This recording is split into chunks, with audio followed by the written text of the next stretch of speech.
ព្រះគម្ពីរសុភាសិតចំពោះ8ឯប្រាជ្ញានោះបន្លឺឡើង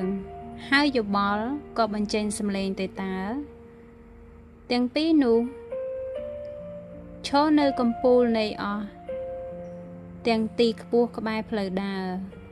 ហើយនៅកន្លែងដែលផ្លូវច្រកប្រសពគ្នាព្រមទាំងនៅមាត់ទ្វារជាផ្លូវចូលទៅក្នុងទីក្រុងផងគឺនៅកន្លែងដែលមនុស្សចូលតាមទ្វារក្រុងនោះក៏ស្រែកថាអើមនុស្សទាំងឡាយអើយអញស្រែកហៅឯងរាល់គ្នាហើយសំឡេងអញក៏ហៅរកដល់អស់មនុស្សជាតិអើមនុស្សឆោតល្ងង់អើយចូលរៀនឲ្យដឹងសេចក្តីឆ្លៀវឆ្លាតអើមនុស្សចំគួតអើយចូលឲ្យចិត្តឯងមានយោបល់ចោះចូលស្ដាប់ត្បិតអញនឹងពោលសេចក្តីដ៏ប្រសើរវិសេសហើយដែលអញបើកបបោមាត់នោះនឹងបញ្ចេញសេចក្តីទៀងត្រង់ពីព្រោះមាត់អញនឹងពោលសេចក្តីពិតហើយបបោមាត់អញនឹងខ្ពើមចំពោះសេចក្តីអាក្រក់អស់ទាំងពាក្យនៃមាត់អញសុទ្ធតែសុចរិត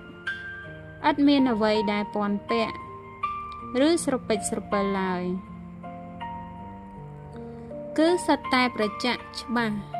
ដល់អស់អ្នកដែលយល់ហើយក៏ទៀងត្រង់ដល់អស់អ្នកដែលរកបានតម្រេះដែរស៊ូទទួលយកដំបូន្មានរបស់អញជាជាងប្រាក់ហើយទទួលតម្រេះជាជាងមាសយ៉ាងវិសេសបំផុតត្បិតប្រាជ្ញាប្រសើរជាងត្បូងទទឹមហើយរបស់ទាំងប៉ុន្មានដែលមនុស្សនឹងប្រាថ្នាចង់បាននោះក៏ប្រៀបផ្ទឹមឲ្យស្មើមិនបានផងអញនេះជាតួប្រាជ្ញាអញយកគំនិតវាងវៃទុកជាលំនៅរបស់អញក៏មានចំណេះចេះគិតពិចារណា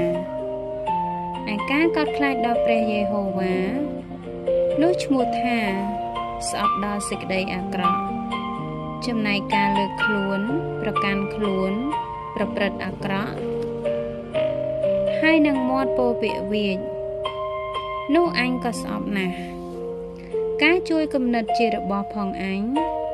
ព្រមទាំងការទាំងអស់ដែលមានប្រយោជន៍ផងអញជាតួយោបល់ក៏មានឥទ្ធិឫទ្ធិដែរពួកមហាក្សត្រសោយរាជ្យ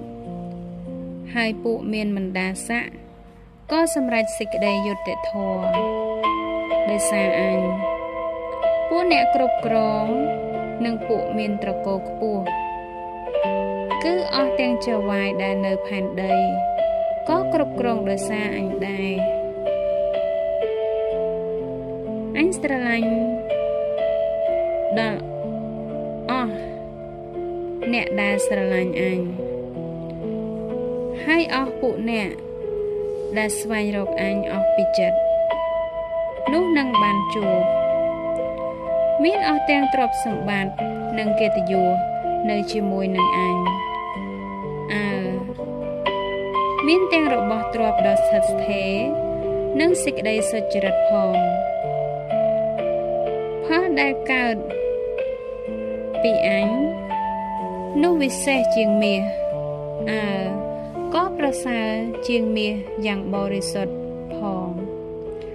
ហើយផលកម្រៃរបស់អញជាជាងប្រាក់យ៉ាងវិសេសបំផុតអញដើរក្នុងផ្លូវនៃសេចក្តីសុចរិត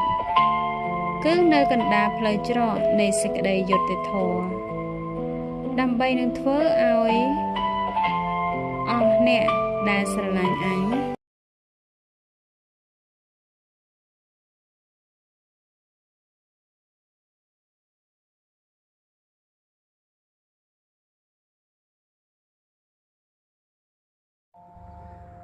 ព្រះយេហូវ៉ាទ្រង់បានតាំងអញឡើងជាដើមការនៃទ្រង់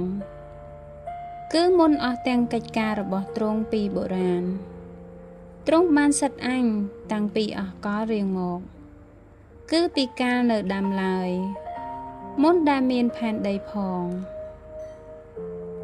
ឃ ក្នុងគ្រាមុនដែលមានទីជម្រៅទឹកនោះអញបានកើតហើយ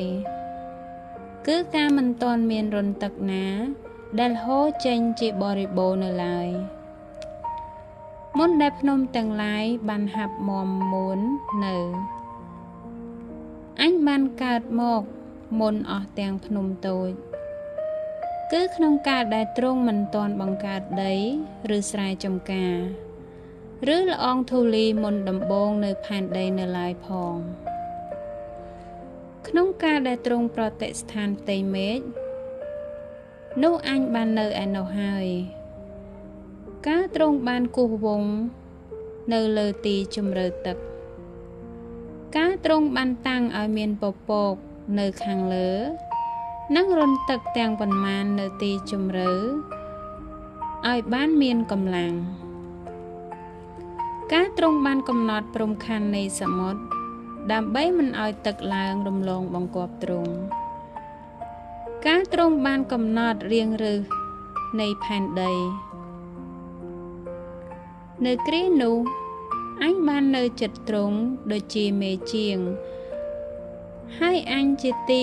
គប់ព្រះハរតីទ្រង់រាល់ថ្ងៃព្រមទាំងមានសេចក្តីរីករាយនៅចំពោះទ្រង់ជានិច្ចក៏មានសេចក្តីរីករាយចំពោះផែនដីទាំងដុំមូលនៃទ្រង់ហើយបានសេចក្តីអំណរដោយនៅជាមួយនឹងពួកមនុស្សលោកដូច្នេះកូនទាំងឡាយអើយ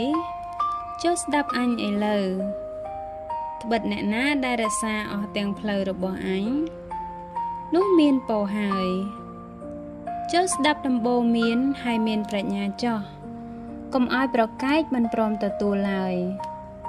មានពរហើយអ្នកណាដែលស្ដាប់អញដោយចាំយាមនៅមាត់ទ្វារអញរាល់ថ្ងៃគឺដែលរងចាំនៅក្របទ្វារផ្ទះរបស់អញត្បិតអ្នកណាដែលបានអញនោះបានជីវិតក៏នឹងប្រកបដោយព្រះគុណនៃព្រះយេហូវ៉ាដែរតែឯអ្នកណាដែលធ្វើបាបនឹងអញនោះក៏ប្រទោសដល់ព្រលឹងខ្លួនដែរអស់អ្នកណាដែលស្អប់អញនោះឈ្មោះថាស្រឡាញ់សេចក្តីស្លាប់ហើយ